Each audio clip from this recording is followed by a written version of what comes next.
good, you. Thank you, man. You're good, you. You are too. I like the sound effects. I got to use those. No, you don't get those. Oh, come on. I'm going to steal them. Doesn't mind. You can have the song as well as the sound effect. You win.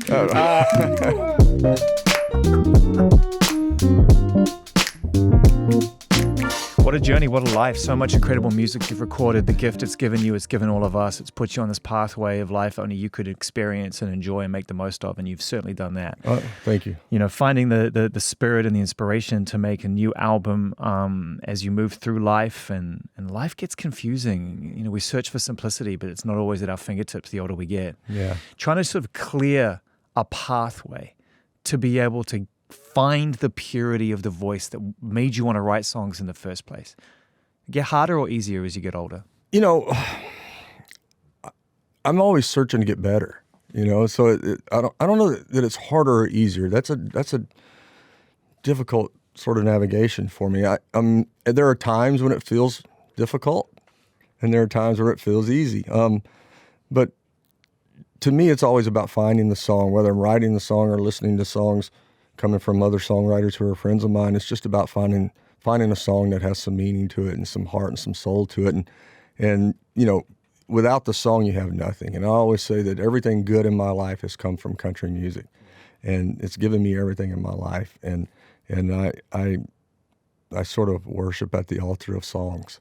Oh, that's one of my favorite phrases. I've used that as long as I've been talking about music. Someone said that to me very early on in my journey, that the mission is to worship at the altar of the song, and I've always referred to that. It's been a North Star for me. That's true. It's without that, you don't have anything. It's everything. And when we were recording this album, we started recording this album during the pandemic, because I had released my last album, Here on Earth, and it came out smack dab in the middle of the pandemic. I know, we spoke for the first time on a video conference. Exactly. It was one of my favorite chats of the year. Well, thank you. And I didn't, we didn't get a chance to really go out and play any of that music like we wanted to, because we couldn't tour. So I started working on the album during that, and looking at the world as the world was at that time and what we were all going through. So I was searching for songs. My process is always, I have these ideas of what I want to say and the kinds of songs I want to say and sonically what I want the record to sound like. Is that a feeling? Is it a phrase? Is it something you've seen that you can't shake from your sort of cerebral cortex? Or is it something deep down you can't explain? It's all of it. And it's also the world, paying attention to the world and what's going on around you and life in general. I think artists have a keen sense, not me, I'm saying artists in general, have sort of a keen sense of what the world feels like to them and how they interpret the world. Yeah. And then how they translate what's going on. That's the point. From the world through them and how it translates through them. And I was trying to find songs that were inspiring and songs that were life-affirming. It's a very inspiring album. Thank you. And songs that were about, we all make mistakes, and we're going to make mistakes, and we're going to do bad stuff. And all you can do is try to get up the next day and be the best you can be that day, and know you're going to screw up again later down the road. And you got to figure out how to put that behind you. And I'm lucky because music is cathartic, and for me, it's my therapy.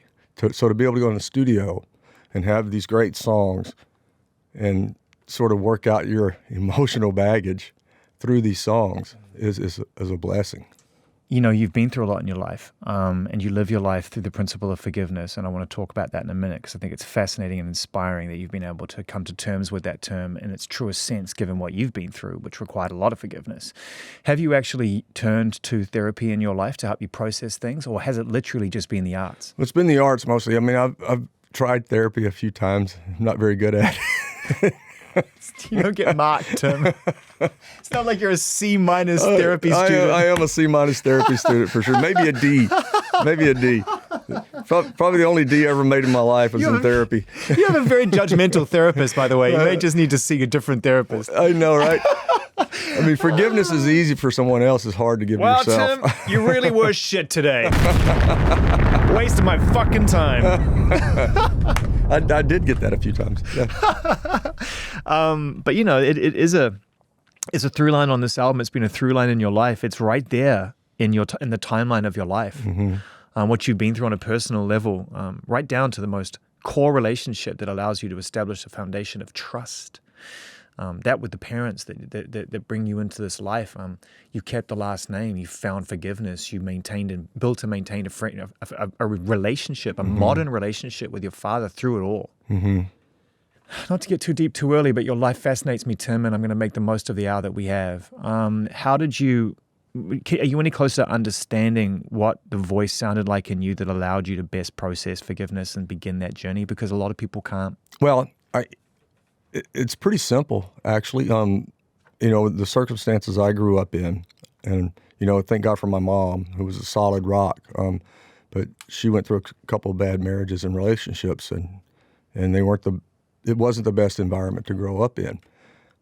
And for me, when I found out who my father was, because I thought my first stepdad was my father, and I found my birth certificate and found all that out. To me, a light bulb sort of went off in my head that if he can do that, if that's in my blood, because he was a professional athlete, very successful, if that's in my blood, then I can do something with my life.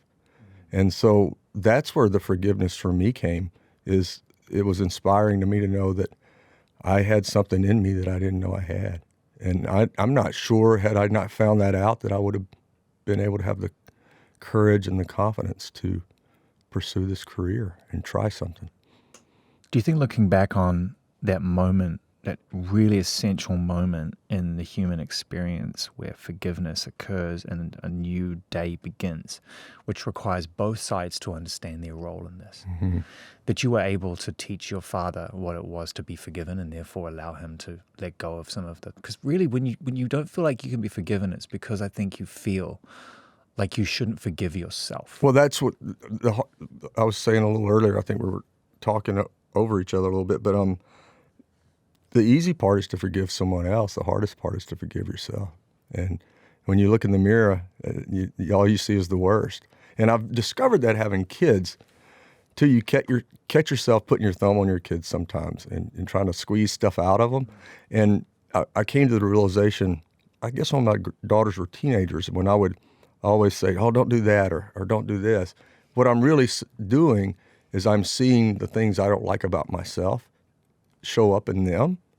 And so you're trying to squeeze yourself out of them because you don't want them to be like you. I'm not sure I've dropped a parental bomb lately, but as a father of two teenage boys, let me tell you, it is their job to reject you. Yeah, well, that's what they do, but they come back around. They come back around, but they have to, because to form an identity that is uniquely their own, they have to reject the thing that they love the most. Absolutely, and as parents, we tend to forget. You think that, oh, we made them, so they're just like us. They're ours. But they're 90% their own person. 100%. Yeah. 100%. You summed it up so beautifully, not to begin at the end, but in Letter from Heaven, you touch on being a parent, your own experience through the lens of being a child and seeing the flaws of your own parents, in particular your father, and then the strength that your mother had, even to leave you a letter. I'm not sure how true to form this actual narrative in the song is, and if you did find a letter after the fact. Well, I didn't write that, but it touched me. It touched you in a beautiful way. And I felt it deeply. Laurie McKenna wrote that song. It's incredible. Who's one of the most incredible songwriters, poets in the world. It's so unbelievable that someone can tap into something that's so true to your life. Did she write that for you? Yeah, I think so. Yeah, I think so. Yeah. She's got a connection with me about songs and about thoughts and about life that we really connect on all sorts of levels. And there's a song on the album called Nashville, California, LA, Tennessee. I love that. That we wrote together with my acoustic player who's been with me for 31 years. So the three of us wrote that song, and it came out of a story, I guess 2018.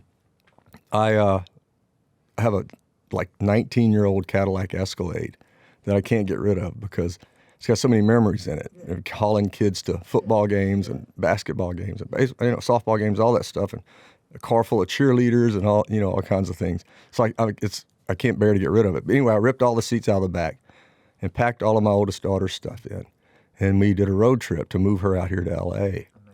And so we spent about 4 days driving out and staying at cool places and hanging out and doing carpool karaoke, and we had a great time. What were you singing? I think she loves show tunes a lot, but we did I think we did one thing. I think it was she posted it on Instagram or something, but it was her and I singing a Barbra Streisand and Barry Gibb song together. Yes. Yeah, it was pretty cool, and she's a great singer. But so we got all the way out to LA. We drove. We had a great time. We got here, and it was late at night, and I started unloading the van, moving all of her stuff in. And she was by that time ready to get rid of me. You know, she's free. She's in LA. She wanted me to go, and I'm lingering. You know, just trying to unpack boxes. And she said, "Dad, I got it. Dad, I got it." So I'm like, "All right." So I'm standing around, not wanting to leave, and then I start doing it. She said, "Dad, you need to go." And so I gave her a big hug, and then of course I fell apart. Yeah. When I gave her the hug, and I went to the hotel room and cried myself to sleep, and woke up the next morning, got in the car, and deadheaded it back home. And on the way home, I called Bob, my guitar player, and he's got grown kids and grandkids now. And we were talking about life and the changes in life, and when your kids are growing up and they're moving out and all the emotions that you go through. So that song was born out of that conversation. Yeah. And we were both crying on the phone and talking about it. It's heavy. I mean, I started that process at the beginning of the year myself. Our 17-year-old will very soon be going to college and doing what he wants to go do. And, you know, if you know me, and you'll get to know me over time, Tim, I tend to try to get ahead of change. And I get told very quickly that you can't. You're always one step behind. You're always behind, Right. And so, you know, my therapist was like, "Man, you need to invest in this change because it's the only way it's going to get you through." But it's tough. What was that drive back like? It was lonely.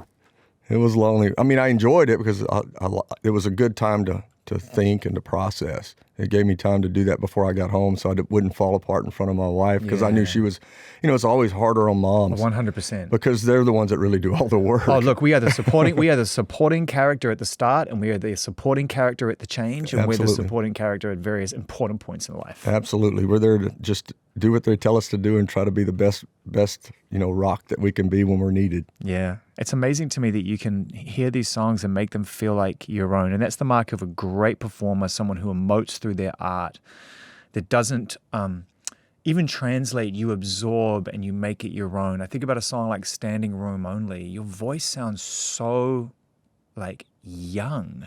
Oh, well, thank you. Song. I'll take that. No, but let me frame that, because that on the surface that could feel like I'm trying to. Your voice has history to it. You've earned that history. You've sung these songs. You've made them your own. They belong to you and your voice.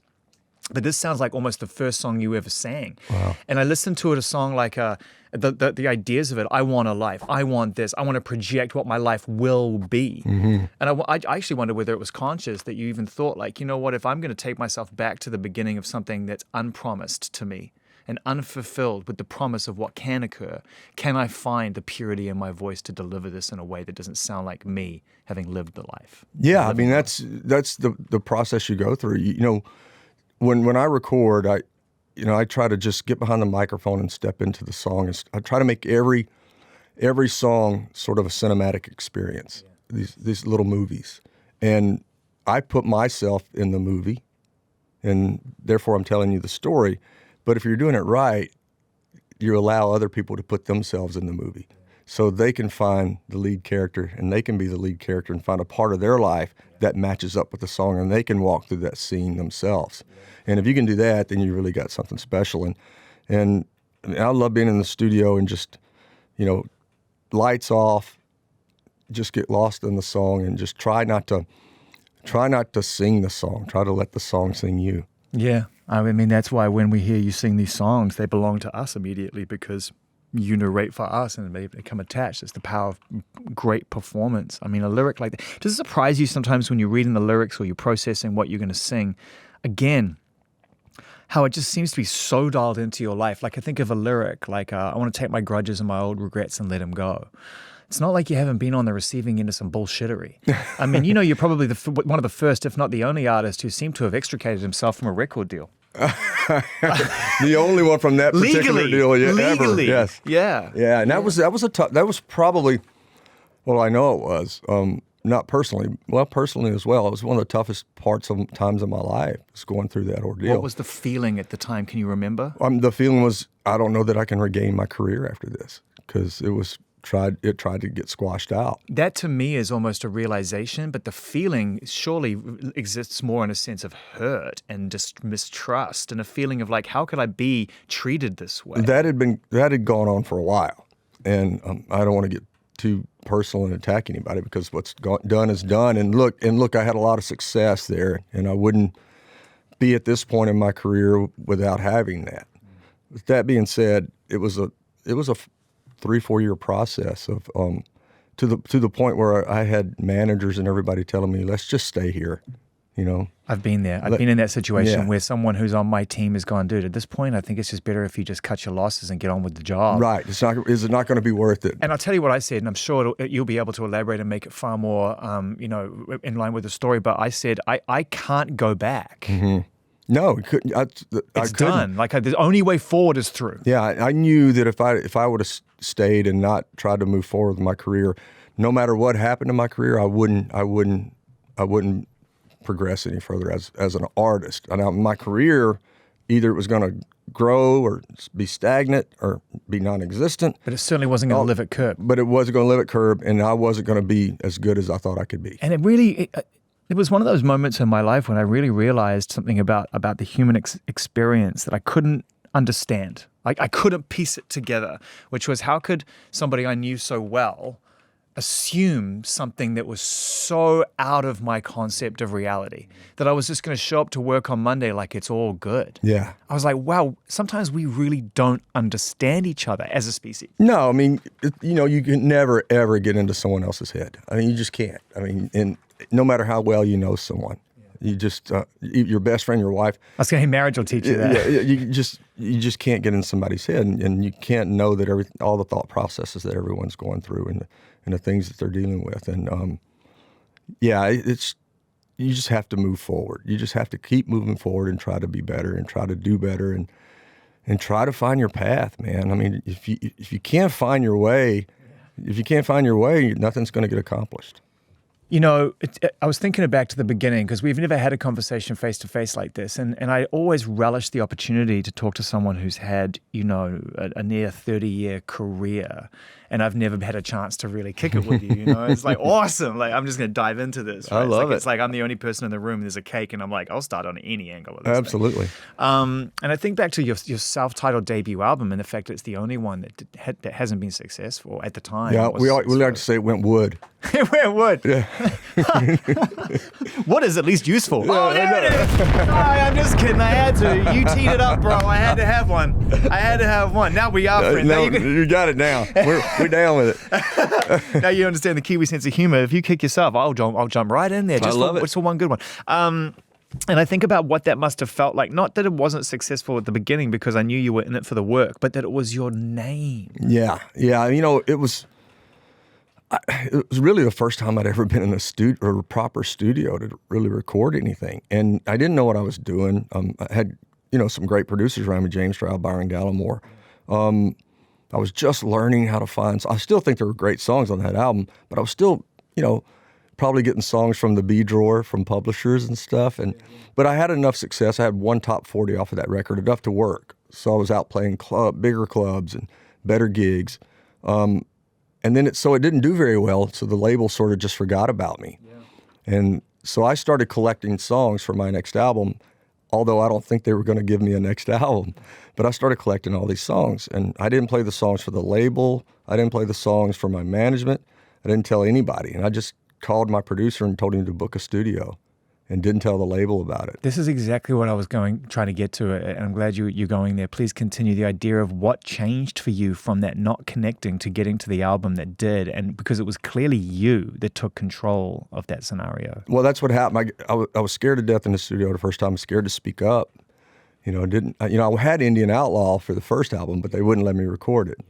And so, I'd been playing it in clubs. We were having to play it 2 or 3 times a night in clubs because people wanted to hear it. So you knew it was connecting. I knew it was connecting. And I took all these songs and went in the studio, and I'm a pretty reserved guy most of the time and not super talkative, but I went in and it took all the courage I had to stand up in front of all these fantastic musicians and these seasoned producers and say, we're cutting this album. The label doesn't know we're making this record, and I'm going to do it my way.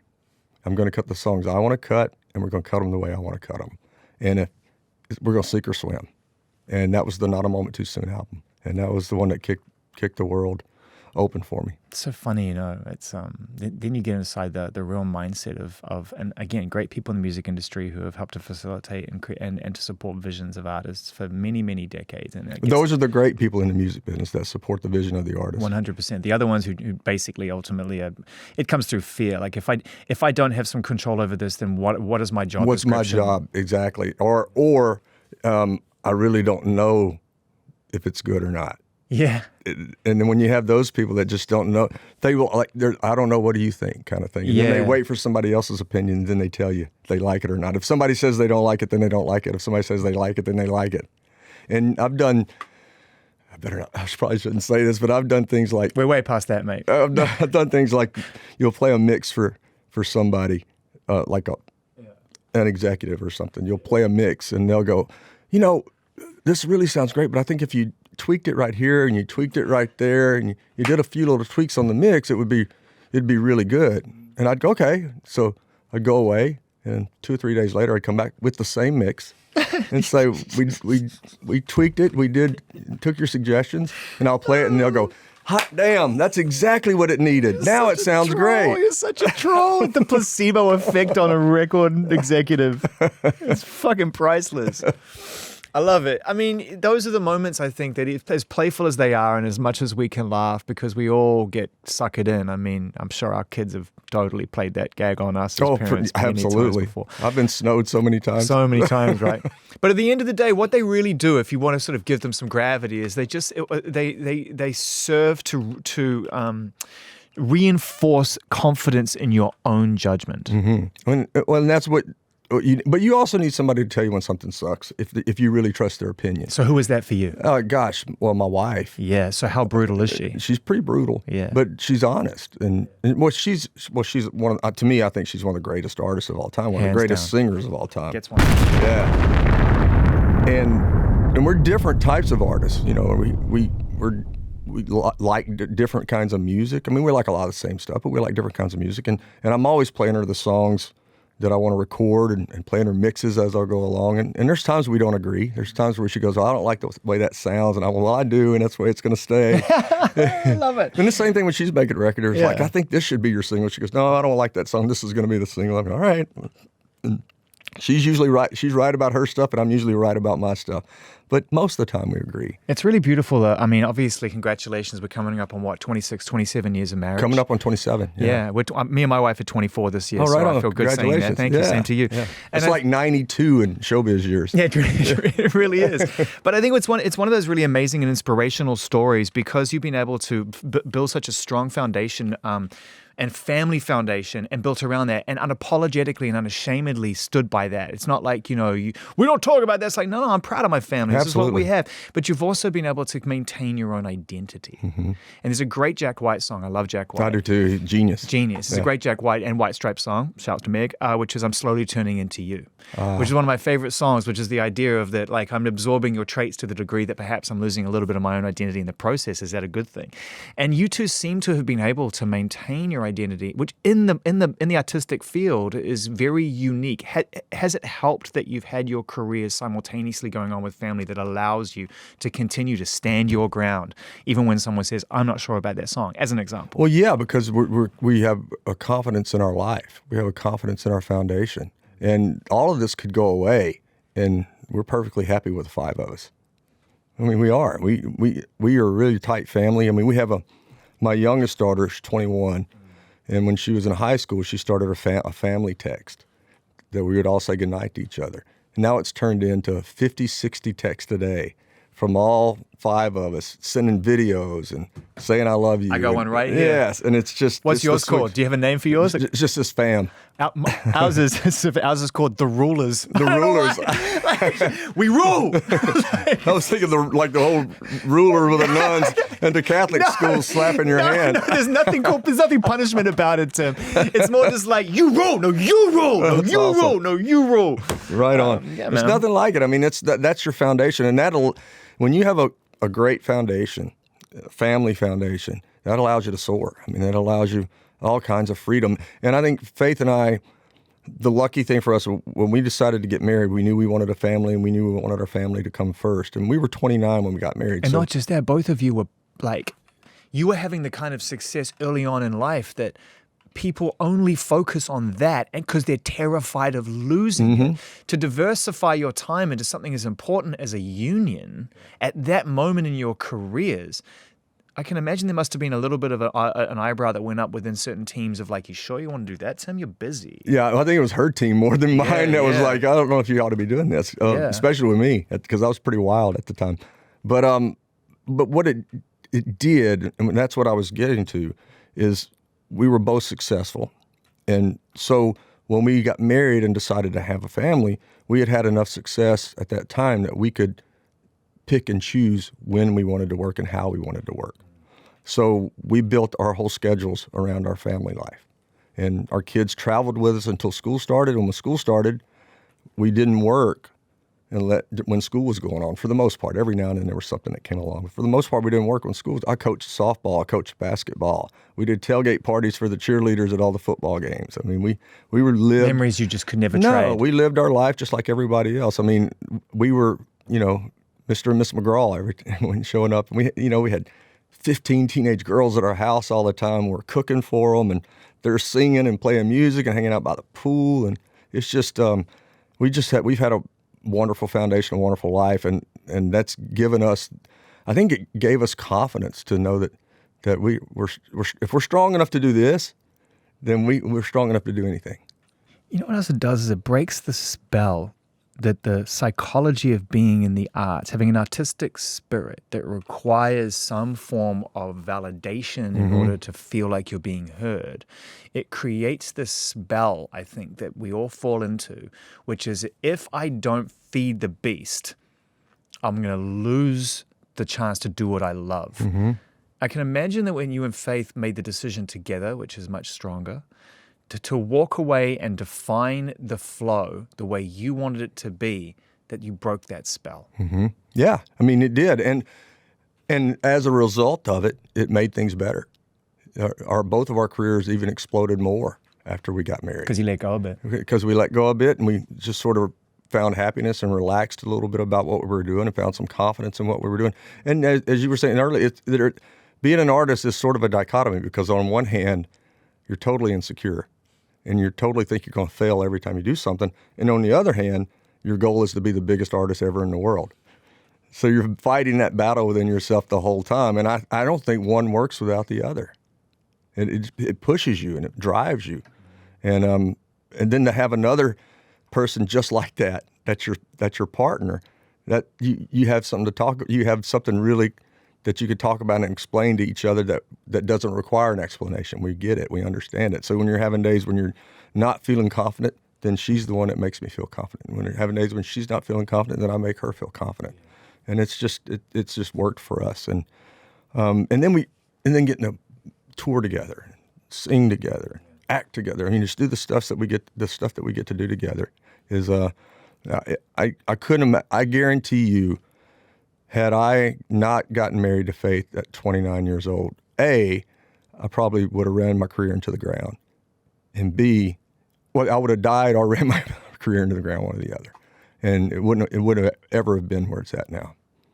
How long did Faith put up with the wild years before you realized that ultimately, there was some maturity that had to occur in order for the relationship to grow? Well, I don't know if the maturity's occurred yet, but she put up with it for a while because I was pretty sneaky about it for a while. But it was just overdoing stuff. And then when the kids got old enough that they could notice things is when she finally said, you got to figure this out. One of my favorite songs on the record is "Hey Whiskey." Yeah. I just love that. I love the whole idea of having a conversation with something that's been a friend and a foe. It doesn't have a personality, but man, it sure puts it in you. Yeah, it does. Art takes it away from you, one or the other. Yeah, it does 100%. both. Yeah, that song was very personal. I love the song right off the bat. And a couple of my friends are two of the writers on it. The Warren brothers are good friends of mine. And when they sent the song right away, I knew I wanted to cut it. And it was personal in a lot of ways. The cool thing about that track was we cut it, I guess I want to say 10 o'clock at night, 11 o'clock at night. It was one of the last songs on one of the sessions we were doing, which I still love going in the studio with the band. I do it the old way with the full band. Why would you not? And you're in there for like 3 weeks. Everyone's warmed all up. day. It's awesome. Everything's, the hum of every instrument is on all the time. It's so good. It's so good, yeah. So good. And the energy's there. And I have my microphone right in the set, right in the control room with my producer, that I can produce with Byron. And so I can talk to him and I can sing. But that track, I knew the song because I'd had it for a while. And I said, let's do the song. My voice was shredded. I was hoarse. I didn't even think I could sing. And anybody that knows anything about recording, most of the time when you're doing tracking vocals, you're just getting the track down. You're not really paying attention to your vocal that much, because you go back in and sing later. Most of the time.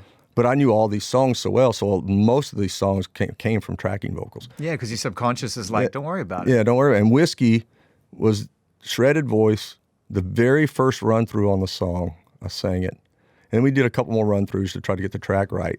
And then I went back in to try to re-sing the song, and I couldn't. I could sing it better, but I couldn't sell it better. But again, it's so we kept that the entire track, the entire vocal is the very first run through of that night when my voice gone. It's that classic thing that we're getting to grips with here in this conversation, which is that the real Tim McGraw required to find the truth inside the song is there. You just have to allow the voice to come out and represent it, whether it's the sound of a young person whose hopes and dreams are laid out right in front of them, on standing room only, right through to Hey Whiskey, which is the desperation and exhaustion of somebody who's at the end of their rope, desperate to move on.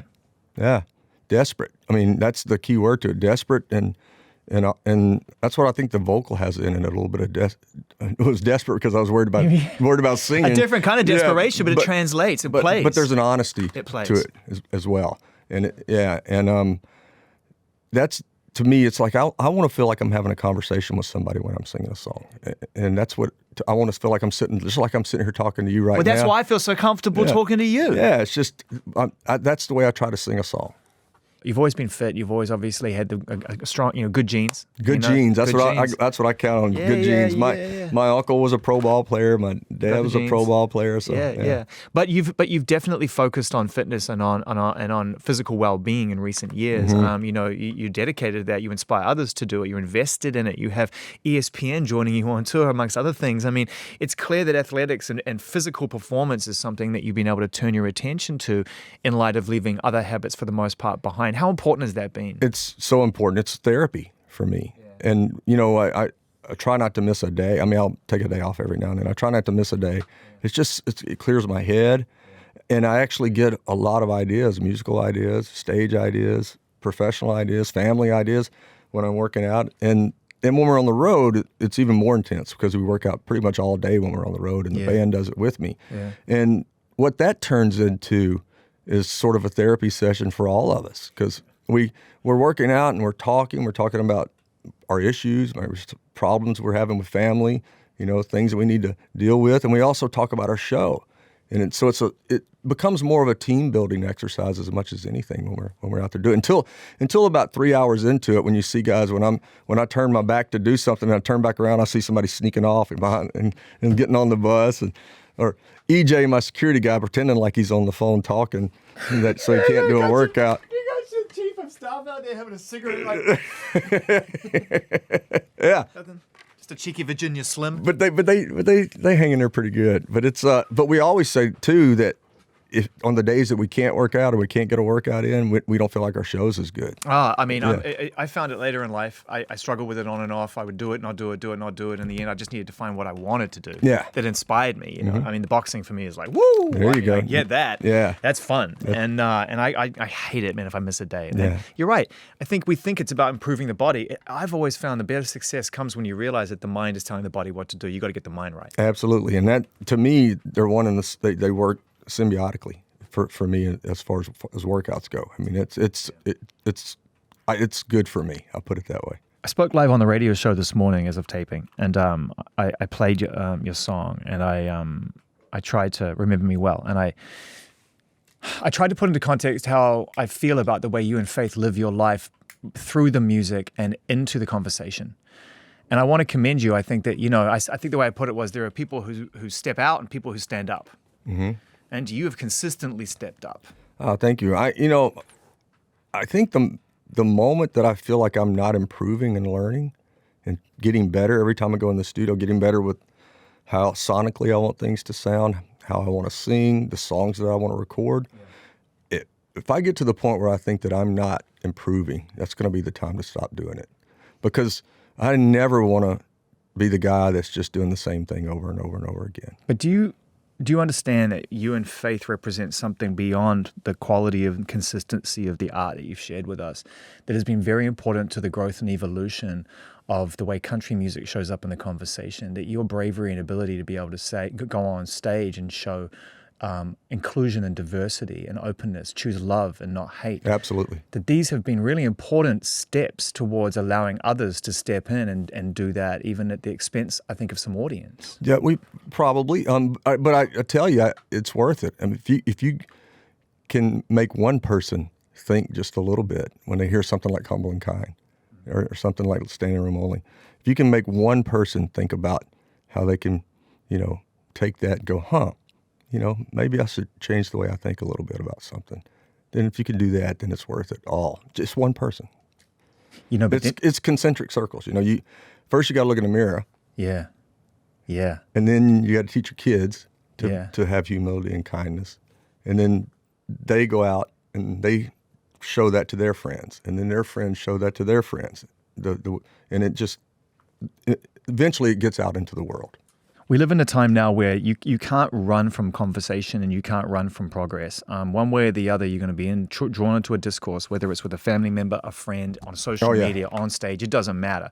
And quarantine really brought and importantly and rightfully so, brought a lot of that to the surface. And it was like, all right, look, we're all on the same planet. Mm-hmm. And I really felt again like you stood up and you really you expressed how you felt in a very honest and true way.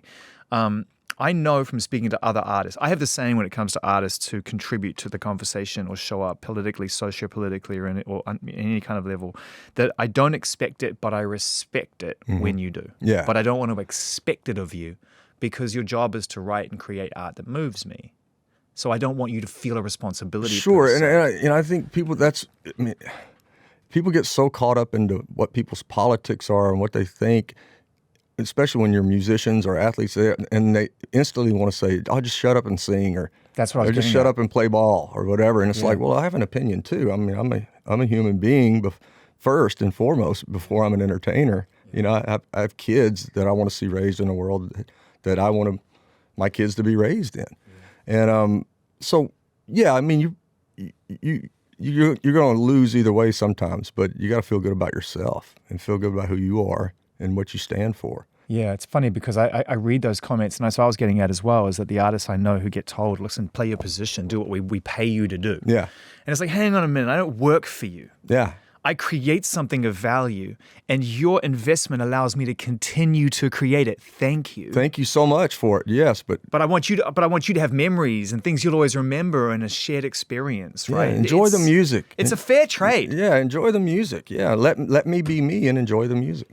You sang a song on the album called Small Town King. To me, it perfectly sums up what it is to be somebody who grew up in a community, in an environment that's proud of where they live, that ultimately stands by the things that they grew up observing, maintaining them, building on the legacy of family, friendship, showing up for people, community. Mm-hmm. There's a pride involved in that song, which is really actually very... it's compelling. It draws you in. It makes you really interested in the story. That's what I like about even the especially when you brought that one up, because even the up-tempo stuff has a good message to it, and that's what's sometimes the most difficult thing to find is an up-tempo song that really has a message to it. Yeah. Usually they're all about fun and games and tailgates and all that kind of stuff, and those are fun, and I've done a few of those and probably will. But a song like that has a deep, meaningful message and tells, like you said, tells a story, but it still rocks out. It's pretty rare to find, and it's fun to find. And in the small town that I grew up in, I probably grew up in the smallest town you can imagine. We had a caution light and a cotton gin, and maybe 200 people lived around there, and that's where I grew up. And I grew up in a community in a small town that was very inclusive, very open, very nurturing. I didn't grow up around people being racist. Didn't grow up around people being mean to people. I grew up in a community that was, if there was any hint of any of that, my coach, who was my mentor growing up, my coach would knock that down in a heartbeat. He would slap the shit out of you if he heard you say anything racist. Well, that's why I love this song so much, because it's a really important reminder that great things come out of small towns, and I'm not asking you to go on the record about one thing or another, but I do have to say that, does it hurt your heart? I have to ask you, does it hurt your heart to see something like a small town being ultimately politicized through one voice or another right now? What's going on is is very hard to hear. Yeah, as a music fan. I honestly, I know what you're referring to, and I can honestly say I haven't heard the song or seen the video. Yeah. But I do know from my experience that the small town I grew up in was a great place, and it was full of great people, and it was of all races. I mean, and everyone got along. I don't remember, like I said, I don't remember anything that was negative in that light from the small town I grew up in. I grew up in, that's all I can speak to. I can't intelligently speak to somebody else's music. I can speak to, especially when I haven't heard it, but I can speak to what I know, and then I'll let the type of music that I record and the types of messages that I try to put out speak for themselves. I love music so much, and I understand that it plays a role in many, many conversations in many people's lives, and everyone has a right to be able to express themselves. I have a right to not listen to it. Well, that's the key. That's the thing. An artist is an artist, and an artist should be able to do what they want. But that being, but they, you live with what you do. Yeah, it just hurts my heart when I hear music being used as a tool to divide. Yeah, I don't it's like. So magical to me. Yeah, music should not do that. And it is magic to me. It's real magic. It's actually what magic is. Absolutely. I mean, it real comes magic. from nowhere and it goes everywhere. Yeah, we like to say when you're in the studio and something really works, we like to say God just walked through the room. That's exactly what it is. Yeah. And I just don't believe that's God's word. Yeah. Well, I'm with you. Yeah. I'm with you. Breaks my heart, man.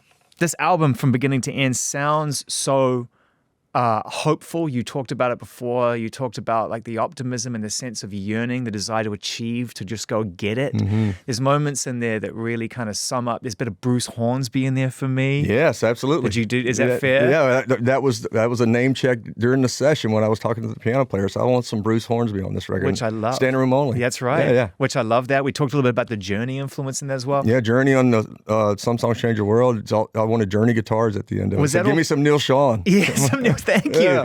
He uses props. Was that all wrapped up in the feeling you were trying to create? The idea of the music building this hope, the sense of like it's all out there waiting for you if you have the courage to go get it. Yes, it was part of the whole thing. Life-affirming. Get up, go do it, enjoy life, and learn how to process and enjoy the down moments, because you learn more from those moments than you do from the happy and content ones. When you have troubled times, I mean, you have to acknowledge those and pay attention to those as well, because I think that's where most of the life lessons come from. So what does life look like for you now? Let's just put it into a framework that is like, I'm not trying to like put your life in a nutshell, but you begin in this very unique position of finding not only your own identity, but your actual identity at a point when you're cognitively able to process that. You discovered it. And this is I was 11. Yeah. You're 11 years old. Yeah. And it puts you on this process, this journey, which you somehow turn into fuel. It's fire for you. It did. That's like I said earlier, it flipped a switch in me. It made, because like I said, the situation that I grew up in wasn't great. So when I found that birth certificate, it made me better at everything instantly. There's probably a little part of me that wonders whether there's a small part of that which is not that. There's an element of that which is like, I got to prove myself. I got to prove who I truly am to myself, because my identity is all fucked up already. And to him. Yeah. So I've got to find a way to get his attention and show him that that truly works. That to me is in line really with where some of the drinking and the other things kick in, because you still need a distraction from the trauma. Sure. It's hard to process that shit. You got to find a way to just numb yourself. And the older you get, the more it gets in your kitchen. Oh, yeah. Yeah. Well, because your kids. Yeah. That's the mirror of life. Yeah, absolutely. You don't want to shine that back. So fast forwarding to now, you made an incredible album, an album that should have been your second or third album. It's that fucking good. Thank you, man. Thank you. And it's got the most incredible songs on it. Your kids are grown up. Yeah. They're all out there going to explore. 26, almost 25 and 21. Yeah. You and Faith now are staring at a whole new era in life. Right? Where it's like, okay, for the most part, we've done our job up to this point. We're always on the clock, and we're always in the company. Yeah. We're here. We're investors. Stop. We're investors. Yeah. Right? Yeah. We're here. But you can run the office now. It's your office. You've built it. It's yours. The kids, right? Yeah. I mean, they're they're solid. They're solid. They're solid. Congratulations, you did a great fucking job. Thank you. You and Faith. We are so proud of our girls. They're strong-willed, independent, and fierce. And good. And that's what we wanted. Then they have the tools. They have their own opinions about everything. Yeah. And we encourage them to express them. Like, you know, my daughters will post something sometimes, and somebody will say, well, "Why'd you let her do that?" And I'm like, "What do you mean let her do that? I mean, she's a grown woman." Yeah. No, you're out of a job there. But you know, you now get to sit down with Faith and figure it out. And you've still got your own careers going on, but it must be exciting to be able to look at each other and go, all right, what does our 3.0 look like? We figured it out. The first 6 months was a little rough when they all were going, when our youngest daughter finally moved out. Yeah. The first 6 months were rough, and it's always rougher on mom, of course. Yeah. But after about 6 months, it was like, turn the music on, light some candles. And because we got to thinking, we were talking, you know, we got married, and, you know, I'm not going to do the math, but we had a kid pretty quickly after we got married. And so we didn't really have a lot of time to know each other. You know, we'd only been together for, you know, 9 months or so, you know, dating. And we got married, had a baby.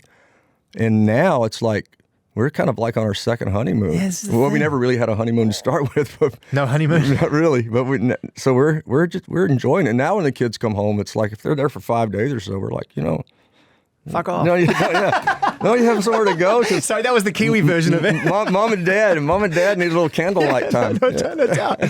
So it all leads to this. What is the secret of a long-lasting, lifelong friendship? Gosh, I wish I knew the answer to that. But I think, honestly, early on, we knew it was going to be tough. I mean, both of us being artists in this business and ambitious and wanting to. But I got to hand it to Faith. She, right off the bat, stepped back and said, you know, I'm going to raise my kids. So she gave up a huge part of her career for a long time to just raise kids. And that's why our kids have turned out as well as they've turned out, because of her. I give her all the credit. Same. And same on my side. She's the best. We feel like I feel like I've got a lot more ahead of me, and we're looking forward to. I mean, gosh, I can't wait for grandkids. I mean, hopefully not soon, but I can't wait for grandkids. A couple of trips to the Maldives before that, mate. I know. We got some trips to do, but yeah, I mean, life looks great ahead. I mean, for both of us. I'd love for Faith to go back in the studio and record a record. Is she excited to do that, do you think? So I think she's getting the itch for it. Yeah, I think she is. Because, I mean, we need her voice out there. Yeah, we do. She's just one of the best ever. Is there a song on the album that somebody wrote for and with you that reminds you the most about her? Well, Cowboy Junkie probably is in there. Then Her. The song Her is straight up about Faith. Yeah, for sure. But, you know, you always find a piece of your relationship in every song when you're singing it. I mean, gosh, Cowboy Junkie probably is the closest thing to it, just because it's just really it sounds like a cheeky sort of song, but it's really about somebody that's taking care of you and's got your back. Yeah. We started with a song on the record called "Some Songs Change the World." I kind of want to finish our conversation this time around there and wonder what the songs were that you can really think about that have the most memories attached to them, that connect you to really essential moments in your life. I have them. I wonder what yours are. I have a few.